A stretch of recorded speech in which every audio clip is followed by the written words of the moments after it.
Welcome everyone. So I'll be talking about our paper multiple source displacement path problem. This is a joint work with Rahul Jain, who is at Goldman Sachs now, and Nitiksha Modi, who is at IIT Gandhinagar.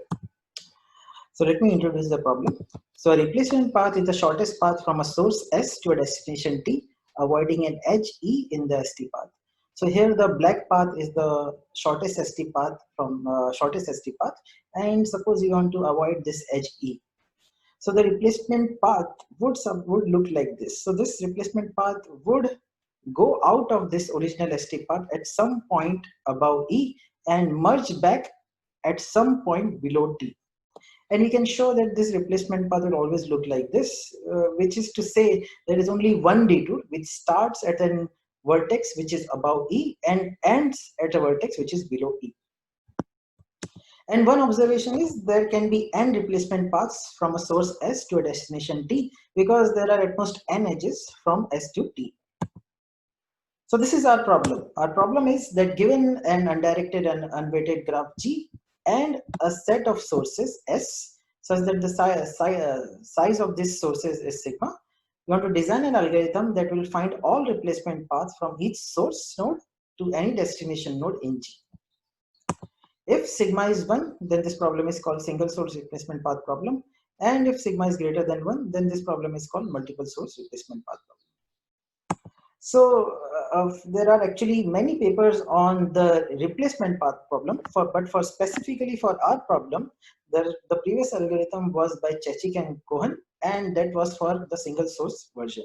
So for SSRP, Chechik and Cohen, they showed that they can solve the SSRP problem, and there's a combinatorial algorithm for this with a running time of m square root n plus n square. Now I want to just note here that this n square term is kind of forced because there can be n square replacement path from a source to all vertices, because we just said that from a source to a vertex there can be n replacement paths. So from a source to all vertices there are n square replacement paths. So this n square is kind of forced. So the running time is m square root n plus n square, and where tilde order will hide polylog n factors. And they also showed that you cannot do better than this under some conditional lower bound of Boolean metric multiplication. So no combinatorial algorithm can solve the SSRP problem in a running time which is less than order m square root n. So our result is we extend their result for the multiple source case. So we showed that there is a combinatorial algorithm for the MSRP problem with a running time of tilde m square root n sigma plus sigma n square. Again, this sigma n square, this is kind of force because this is our output size. And again, like them, we show that this is kind of the best you can do, any combinatorial algorithm can do under a conditional lower bound. So some highlights of our results. So if you look at the replacement path problem, this in itself, if you look at this literature, you'll see that the most of the algorithm in this area either work for single source or all pairs, okay, which is n sources. But our algorithm, it works for actually any number of sources. So this is one of the few results which works for any number of sources. And it gives a simple algorithm for the single source version of the problem. And this is what I'll do in this talk. So what I'll do is we'll give a combinatorial algorithm that will solve the SSRP problem in m square root n plus n square time. So let's start with some definitions. So ST would be the shortest path from S to T in the graph G. Mod of ST would be the length of that path. ST diamond E, so this is a diamond notation, but I will always say it ST avoiding E. So ST avoiding E is the replacement path from S to T avoiding E, and mod of that is the length of this replacement path. So let's now go to next definition, which is landmark node. So let Lk be the set of vertices which are sampled randomly from G with a probability of 4 divided by 2 raised to k into square root of n, where k is less than or equal to log square root n. And L is the union of all this set Lk. Along with these vertices, L will also contain S. So these are what we call as landmark nodes. So one of the simple observation about landmark nodes is then the total number of vertices in Lk is roughly square root n by 2 raised to k with high probability. Thus the total number of landmark nodes is order tilde order square root of n. This is other thing. And the third thing, which is very important, this is the algorithm which finds the length of shortest path, length of all replacement paths from S to a fixed vertex T in tilde order m plus n time. So we know that such an algorithm exists, and I have put down 3 references. So we can actually find the replacement path from S to any fixed vertex T. Well, if this is true, then what I can do is I can find all the replacement paths from S to all landmark nodes. Since there are only tilde order n square root n landmark nodes, thus the running time of this algorithm is m square root n plus n square root n, which is still under the running time that we are getting. Okay, so after this, so this is kind of a pre-processing that we'll be doing, and after this what I'll assume is that for any r in L, for any landmark node, we can actually find the shortest path from S to R avoiding E in order one time. Okay, so this is what I'll assume. I'll also assume one thing. Suppose I want to find the shortest path from any landmark node to any vertex. Well, for that, what I can do is I can actually perform a BFS from all landmark nodes. Okay, since the number of landmark nodes is roughly order square root of n, then this also takes roughly order m square root n time. Well, after this processing is done, I claim that you can actually, if you give me any query, what is the shortest distance from R to any other vertex in this graph, I can again do this in order one time. So these are the 2 data structures which we get by pre-processing this graph. Some more definitions. So this is suffix of a replacement path. So let P be a replacement path from S to T, avoiding this HE on the ST path. Then suffix P denotes the suffix of this path P from the point it leaves the original ST path. And this is the yellow path that is given in this figure. Okay, so from the point it leaves this path, that is the suffix of this path. So now let's go to our algorithm. So for this algorithm, what we'll do is we'll divide the edges into 2 types. So what we call near edges and far edges. So edges which are at a distance of less than 2 square root n log n away from T on the ST path, they are called near edges. Well, one far edge are all the edges which are at a distance of 2 square root n log n to 4 square root n log n from T. Similarly, 2 far edges are all the edges which are at a distance of 4 square root n log n to 8 square root n log n away from T. In general, k far edge are all the edges which are in distance of 2 raised to k plus 1 square root n log n to 2 raised to k plus 2 square root n log n away from T. So now let's look at far edges first, then we'll look at all the near edges. So let's look at a k far edge. So let P be a replacement path avoiding of k far edge E on the ST path. Then I claim that the suffix of P is greater than or equal to 2 raised to k plus 1 square root n log n. Well, why is this the case? Well, this is the case because this edge E is a k far edge, and the distance of E from E to T itself is greater than or equal to 2 raised to k plus 1 square root n log n. So the suffix which starts at a vertex which is above E, that also should be greater than or equal to 2 raised to k plus 1 square root n log n. Well, if the suffix of P is greater than or equal to 2 raised to k plus 1 square root n log n, then I claim that with a very high probability, there exists a landmark vertex R from LK on this suffix such that the distance of R to T on this suffix itself is less than or equal to 2 raised to k square root n log n. And why is this the case? So this is a slight proof sketch. Well, you look at all the vertices, you look at the first 2 raised to k square root n log n vertices from T on this suffix of P from T. And since the vertices in LK were sampled with a probability 4 divided by 2 raised to k square root n, I claim with a very high probability at least one of these vertices would be in LK. Okay, so this implies that this lemma is indeed true. Okay, so if this lemma is true, then I claim that the shortest path from R to T does not contain E. Okay, and why is this true? Well, I know the distance from E to T is greater than 2 raised to k plus 1 square root n log n. Why? Because E is a k far edge, and distance from R to T is less than or equal to 2 raised to k square root n log n on the suffix itself. So the shortest part should be less than 2 raised to k square root n log n. So this proves that the shortest path from R to T does not contain E. And now my algorithm to find the replacement path is actually easy. So DSTE, this will contain my estimate of the shortest path from S to T avoiding E, where E is a k-far edge. Now what I'll do is I'll go over all the landmark vertices LK. And if the distance from R to T is less than equal to 2 raised to k square root n log n, well, then what I'll do is I'll just check what is the sum of this distance S to R avoiding E and this R to T. And these two terms, S to R avoiding E and R to T, I have already calculated. So this is done in the pre-processing. And if this is less than my current estimate, I will change my estimate. And then I'll return. And I'm pretty much sure if P is the shortest replacement, is the replacement path from S to E, avoiding a k-far edge, then I will get P, or the length of P, in DST after I process this, after this algorithm is done. So this is the algorithm.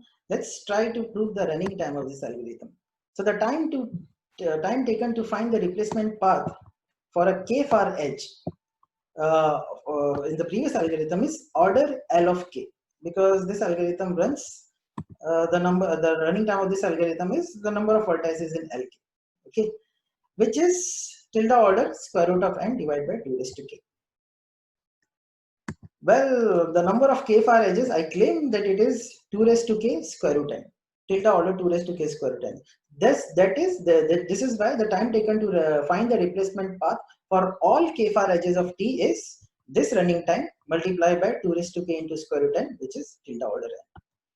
Well, this implies since k is less than equal to log square root n, the total time taken to find the replacement path for all k-far edges of T is tilde order n.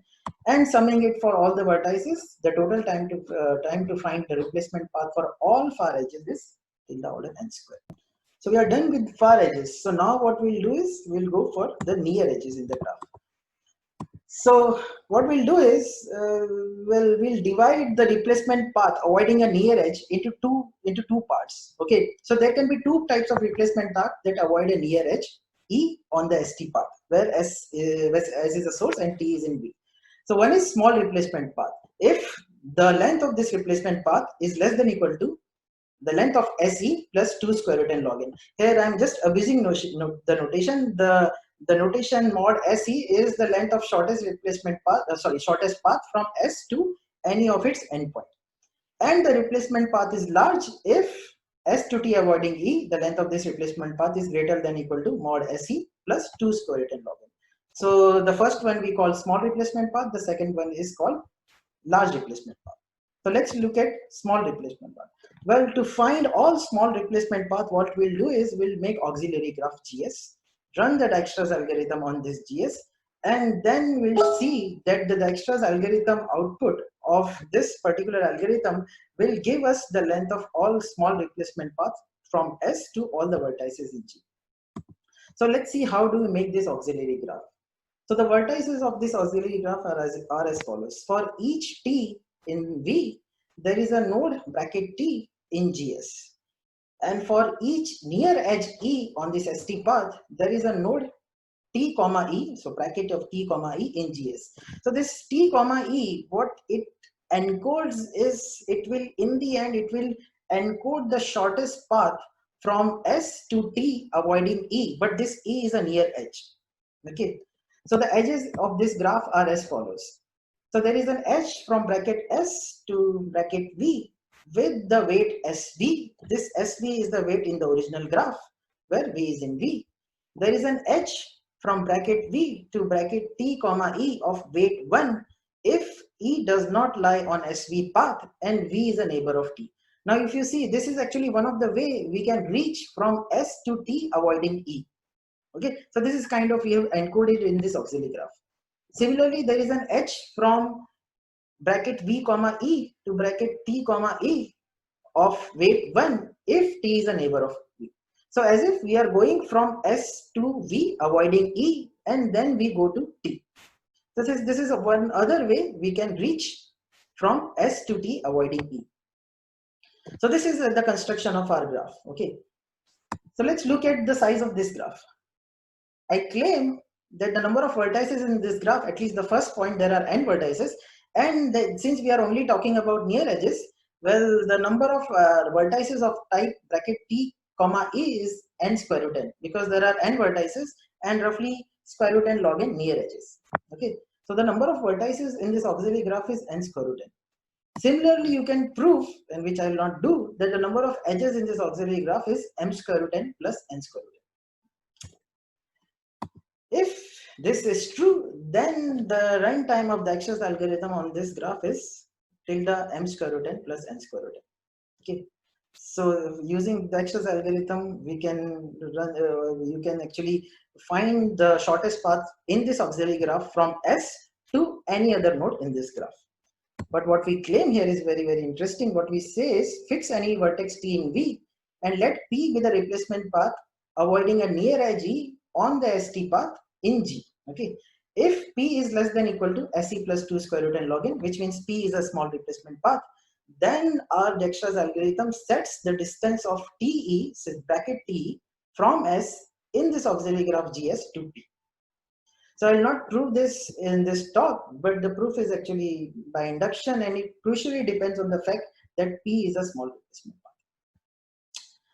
So this is done, and now let's look at the large replacement path avoiding a real edge. So remember that large replacement path means that the length of P is greater than equal to mod SE plus 2 square root n log n. Okay. Now I claim if this is true, then the suffix of P is greater than 2 square root n log n. Now remember, the suffix of P is this yellow path. Okay. Let's assume that this yellow path starts at Z. Okay. So let's try to prove this, because this is simple to prove. So this is true because this is a large replacement path. So length of P is greater than SE plus 2 square root n log n. Well, P, I can, by pictorially, you can see P is from, you go from S to Z, and then you take the suffix of P. This is greater than SE plus 2 square root n log n. And now I claim that this S to Z is less than S to E. Again, this can be seen pictorially, and this is actually true because the detour starts above E on the ST path. So this is less than, SZ is less than SE, so this inequality holds. So the suffix of P is greater than 2 square root n log n. Now if this is true, since suffix of P, the length of suffix of P is 2 square root n log n, I claim that with a high probability there exists a landmark vertex which is in L0 itself, such that the distance from R to T on suffix of P itself is less than square root n log n. And this is kind of same argument that we saw when we were looking at K far H. Well, exactly same argument. So this lemma is again true. Now, if this lemma is true, well, then I can find the distance from S to T avoiding E. Well, this is equal to distance from S to R avoiding E plus distance of R to T avoiding E. But remember, we have actually calculated only this part in the pre-processing, S to R avoiding E. We have not calculated R to T avoiding E in the pre-processing. Okay. Now, if R to T does not contain E, then R to T avoiding E is RT itself. Okay. So somehow I don't want this part. I don't want R to T avoiding E. I want RT itself, because this is what I have calculated. Okay. And this is what we claim in this next lemma. So if P is the shortest replacement path from S to T avoiding a near edge on ST part, such that this is a large replacement path, then there exists a landmark vertex R on suffix of P such that RT is less than square root n log n. This we have proven, and we proved that this edge E does not lie on the RT path. So on the RT part, the shortest RT path, the edge E is not there. So let's try to prove this lemma. Okay. So this part we have already shown. The shorter this length of from R to T on this suffix itself is less than square root n log n. So this is what we have proven. Now we have to prove that this if you look at the shortest path from R to T, that does not contain P. So let's assume, let's do it by contradiction. Suppose the shortest path from R to T passes through E. Okay. So this path, suppose this is the shortest path from R to T and it passes through. Okay. Now let's look at this path RU. I claim that the length of this path is less than square root n log n. Why? Because this is the shortest path from R to T, but there is this another path which is on the suffix itself, and the length of this path is it's itself less than square root n log n. So the length of this shortest path, which is passing through E, that also is less than square root n log n, which means the length of this subpath from U to R, that is also less than square root n log n. So the shortest path from R to U is less than equal to square root n log n. Now look at the following path. We'll go from S to U, then take this path U to R, and then take this path R to T. Okay. Now I claim that the length of this path is less than equal to mod of SE plus 2 square root n log n. Why? Because RU is less than square root n log n and RT is less than square root n log n. Well, this implies that there is this path P star which avoids E and it is a small replacement path.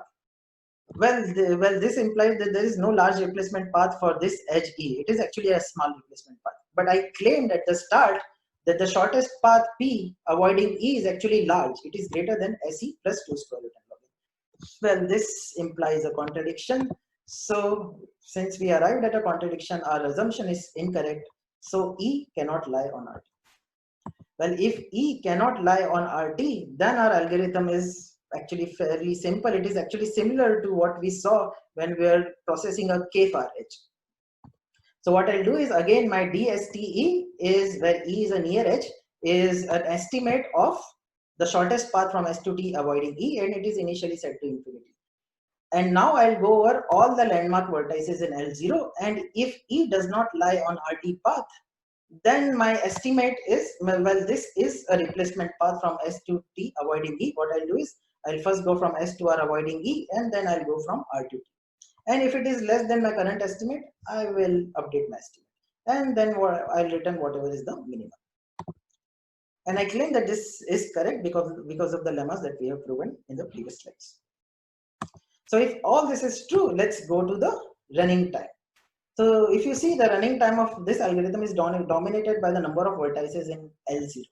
So the number of vertices in N0 is roughly tilde order square root of n. Since there are at most order square root n near edges on the ST part, I claim that finding all the large replacement paths for T takes tilde order n time. Thus, finding all large replacement path for all the vertices in this graph is tilde order n square. So this completes our algorithm for the single source case, because we have processed far edges, we have processed near edges, and in near edges there were two types of near edges, with large replacement path and with small replacement path. So there is a combinatorial algorithm that solves the SSRP problem in tilde order n square root n plus n square time. And we show in our paper that we can extend this above algorithm to multiple sources. But for this extension, we use the techniques which are developed by Bernstein and Karger in Stock 2009. And this is our main theorem, which says that there is a combinatorial algorithm that solves the MSRP problem in tilde order m square root n sigma plus sigma n square time. And we also prove a lower bound under some assumptions. So lastly, I'll just end with some open problems. So the running time for the SSRP problem is m square root n plus n square. And I said this n square is kind of necessary if I want to output all the replacement paths, and there can be n square of them. But what happens if I don't want to output all the replacement paths? Suppose I want to build a distance oracle.